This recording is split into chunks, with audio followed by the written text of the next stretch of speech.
Hello friends, मैं हूं सन्मय प्रकाश और आप देख रहे हैं यूट्यूब चैनल सरकारी जॉब न्यूज़। का इंपॉर्टेंट टॉपिक है इस करंट अफेयर्स वीडियो में। शुरू करते हैं दोस्तों, अलग अलग टॉपिक वो को भी लेंगे। एयरफोर्स वाला एक इम्पॉर्टेंट मुद्दा है, नोबेल प्राइज़ से रिलेटेड कई क्वेश्चन है, ओके, और भी कई क्वेश्चन है। तो शुरू करते हैं। और पहला क्वेश्चन, शांति के क्षेत्र में नोबेल प्राइज़ 2023 के विजेता का नाम बताएं। इसको कहेंगे नोबेल पीस प्राइज़ भी, ओके। तो क्या नाम है इनका? नरगेस मोहम्मदी नाम है इनका, नरगेस मोहम्मदी। ये न्यूज़ देख रहे हैं, ईरान की हैं और शांति के क्षेत्र में इनको नोबेल प्राइज़ देने की घोषणा की गई है 6 अक्टूबर को, ओके। और 2015 से जेल में बंद है।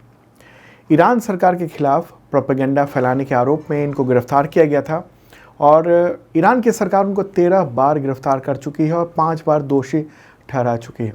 31 साल की जेल की सज़ा और 154 कोड़े की सज़ा सुनाई गई थी इनको।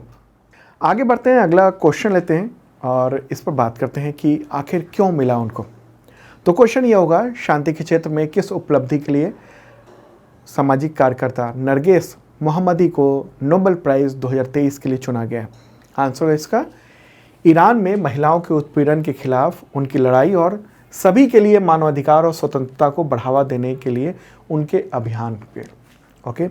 तो इसके लिए दिया गया है, यानी जो सरकार की तरफ से जो महिलाओं पर उत्पीड़न होता है वहाँ पर और मानवाधिकार का हनन होता है, तो उसके खिलाफ और स्वतंत्रता के लिए उन्होंने आवाज़ बुलंद की थी और इसी के लिए उनको ये नोबेल शांति पुरस्कार के लिए चुना गया है।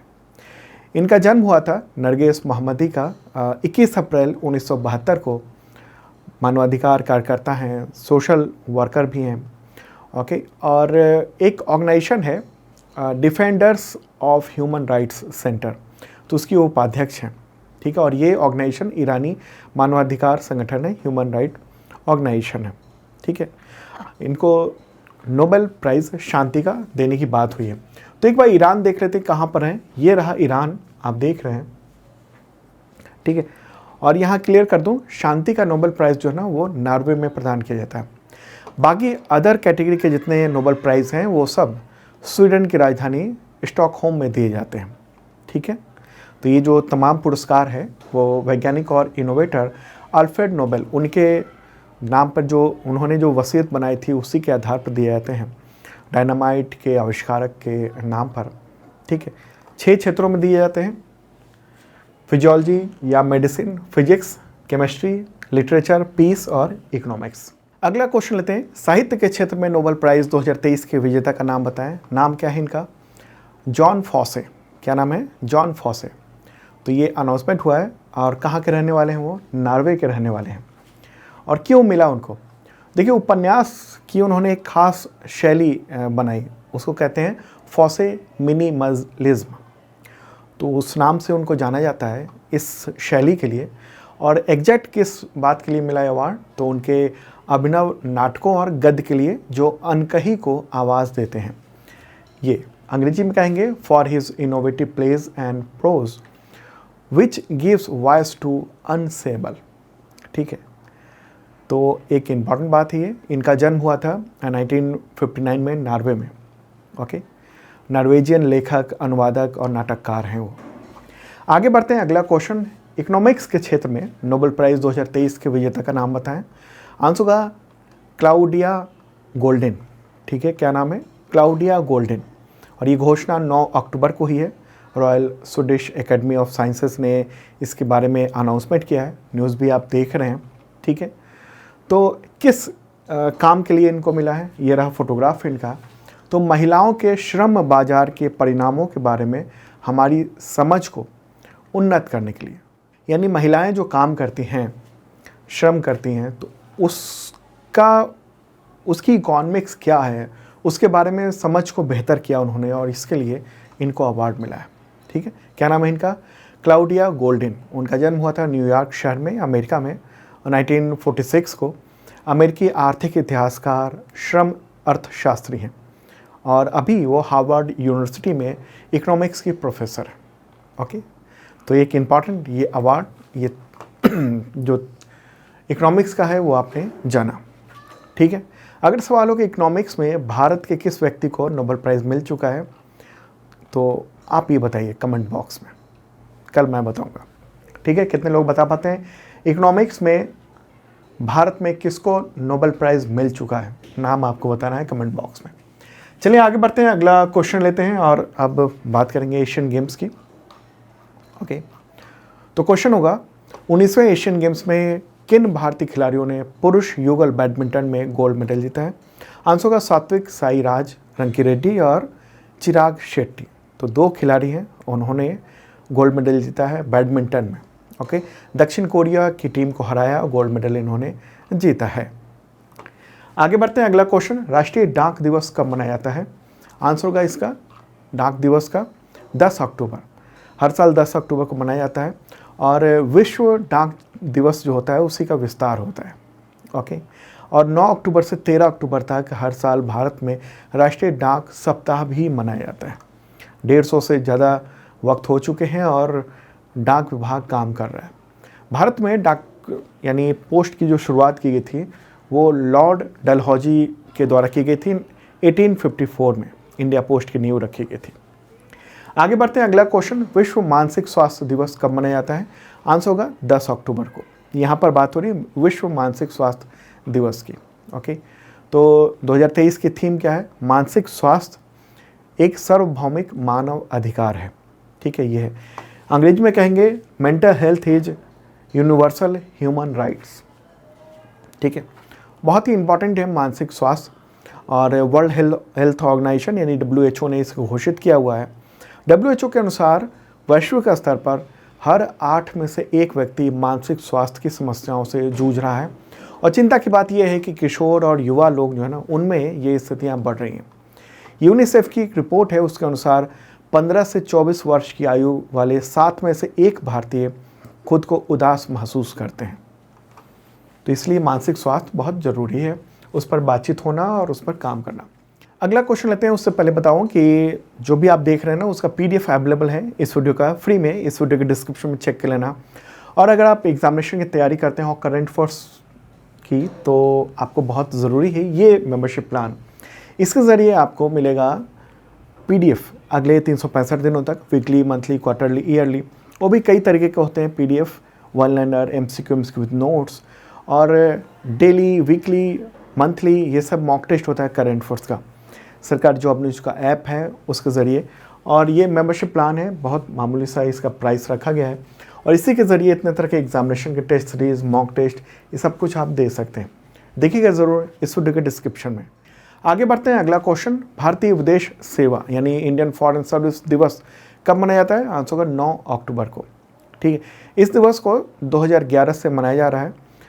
क्यों 9 अक्टूबर को मनाया जाता है, तो 9 अक्टूबर 1946 को इंडियन फॉरेन सर्विस की स्थापना की गई थी और इस दिन को सेलिब्रेट किया जाता है उसी के ज़रिए। अगला क्वेश्चन लेते हैं, प्रादेशिक सेना का स्थापना दिवस कब मनाया जाता है। Rising day of territorial army. Answer होगा 9 अक्टूबर को। ठीक है, देखिए 9 अक्टूबर 2023 को इस बार 74वां 74th स्थापना दिवस आयोजित किया गया था। ओके, अच्छा, ये पहली बार इसको यानी टेरिटोरियल आर्मी को की स्थापना कब की गई थी, तो 9 अक्टूबर 1949 को, 1949 को भारत के पहले भारतीय गवर्नर जनरल C राजगोपालाचारी उनके द्वारा इसकी स्थापना की गई थी। आगे बढ़ते हैं, अगला क्वेश्चन, विश्व डाक दिवस कब मनाया जाता है। आंसर होगा इसका 9 अक्टूबर को। ओके, 9 अक्टूबर को मनाया जाता है और 10 अक्टूबर को मनाया जाता है राष्ट्रीय डाक दिवस। ठीक है, ये विश्व डाक दिवस की बात हो रही है। ओके, तो हर साल ये मनाया जाता है ये डाक दिवस। और इस बार की थीम क्या है, थीम है विश्वास के लिए एक साथ, एक सुरक्षित और जुड़े भविष्य के लिए सहयोग। अगला क्वेश्चन लेते हैं, वायुसेना दिवस यानी इंडियन एयरफोर्स डे कब मनाया जाता है। आंसर होगा 8 अक्टूबर को। ठीक है, 8 अक्टूबर को इस बार 2023 में 91st स्थापना दिवस मनाया गया।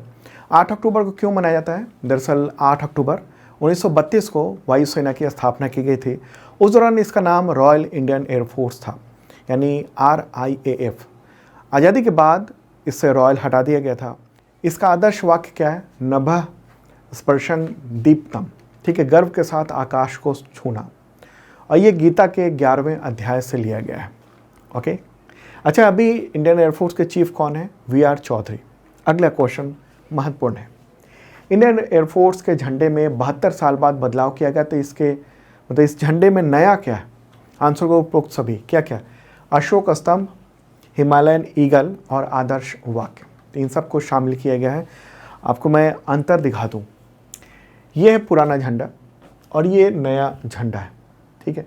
पुराने झंडे में क्या था? पुराने ध्वज में वो तो नीला था, अभी भी नीला है, लेकिन इसमें क्या था, जो भारतीय तिरंगा है तो उसके रंग है वही गोल में यहाँ पर लगाए हुए थे, ठीक है।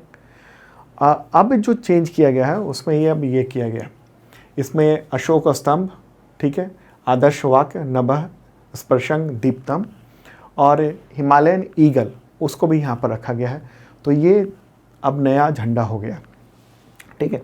तो इंडियन एयरफोर्स के चीफ हैं वी.आर. चौधरी, उन्होंने इसको इनवील किया, लोगों के सामने दिखाया और फिर इसको हेलीकॉप्टर से भी वहाँ दृश्य दिखाया गया इस नए झंडे को, और पुराने झंडे को उतारकर नया झंडा फहराया गया है, ठीक है।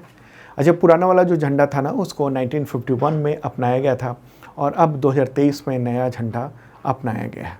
ओके, चलिए अब आगे बढ़ते हैं, अगला क्वेश्चन लेते हैं। विश्व पर्यावरण दिवस कब मनाया जाता है? World habitat day. आंसर होगा अक्टूबर के पहले सोमवार को, और 2023 में ये दिन आया 9 अक्टूबर को, ठीक है।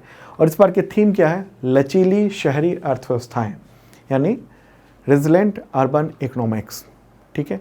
तो ये जो दिवस है वो हमारे मूल अधिकार यानी आश्रय, भोजन, कपड़ा, इन सब के बारे में जागरूकता बढ़ाने के लिए मनाया जाता है और यूनाइटेड नेशंस की ओर से ये घोषित है। अगला क्वेश्चन, विश्व अंतरिक्ष सप्ताह कब से कब तक मनाया जाता है? World space week. आंसर होगा 4 से 10 अक्टूबर को, ठीक है। क्यों मनाया जाता है और थीम क्या है? पहले थीम देख लेते हैं। थीम है अंतरिक्ष और उद्यमिता, यानी स्पेस एंड एंटरप्रेन्योरशिप। ओके, इतिहास क्या है, क्यों मनाया जाता है? तो एक तो संयुक्त राष्ट्र महासभा ने इसको घोषित किया हुआ है और हुआ ये था 4 अक्टूबर 1957 को। पहला मानव निर्मित भू उपग्रह यानी जियो सैटेलाइट, उसका नाम क्या था? स्पुतनिक 1, उसको लॉन्च किया गया था और फिर अंतरिक्ष की यात्रा शुरू हुई थी। ओके, और 10 अक्टूबर तक क्यों? 10 अक्टूबर 1967 यानी 1967 में चंद्रमा और अन्य आकाशीय वस्तुओं सहित बाहरी अंतरिक्ष के खोज और उपयोग के लिए जो एक एग्रीमेंट किया गया था पूरी दुनिया के देशों के साथ सिद्धांतों पर, तो उसके लिए ये जो सप्ताह है पूरा मनाया जाता है। अगला क्वेश्चन लेते हैं, विश्व कपास दिवस कब मनाया जाता है? World cotton day. आंसर होगा 7 अक्टूबर को। और 2023 की थीम क्या है? खेत से लेकर फैशन तक सभी के लिए कपास की उचित और टिकाऊ, मतलब कपास को उचित और टिकाऊ बनाना। Making cotton fair and sustainable for all from farm to fashion. The world trade organisation उसी के द्वारा ये घोषित है। अगला क्वेश्चन, गंगा नदी डॉल्फिन दिवस कब मनाया जाता है? Ganga river dolphin day. Answer होगा 5 अक्टूबर को।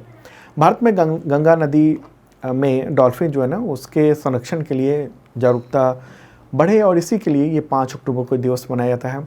और ये रेयर क्रिएचर में से एक यानी विलुप्त प्राय है और इसको 2010 में भारत सरकार ने राष्ट्रीय जलीय जीव घोषित किया था ताकि डॉल्फिन का बेहतर संरक्षण हो सके, ठीक है, महत्वपूर्ण बात। चलिए आगे बढ़ते हैं। अगला क्वेश्चन, विश्व शिक्षक दिवस कब मनाया जाता है? ये वर्ल्ड टीचर्स डे। आंसर होगा 5 अक्टूबर को। यहाँ पर विश्व शिक्षक दिवस की बात हो रही है, भारत वाली बात नहीं हो रही, ठीक है। तो इस बार की थीम क्या है? इस बार की थीम है हमें जो शिक्षा चाहिए उसके लिए शिक्षकों की आवश्यकता, शिक्षकों की कमी दूर करने की वैश्विक अनिवार्यता। तो ये है थीम इस बार का और इसको यूनेस्को और इंटरनेशनल लेबर ऑर्गेनाइजेशन उसके द्वारा ये मनाया जाता है, उसके द्वारा ये घोषित है, ठीक है। तो विश्व शिक्षक दिवस 5 अक्टूबर को, हालांकि अलग अलग देशों में अलग अलग तारीखों पर ये दिवस मनाया जाता है। और शिक्षक दिवस जैसे विश्व तो यहाँ पर हो गया, भारत में 5 सितंबर को मनाया जाता है सर्वपल्ली राधाकृष्णन की जयंती पर।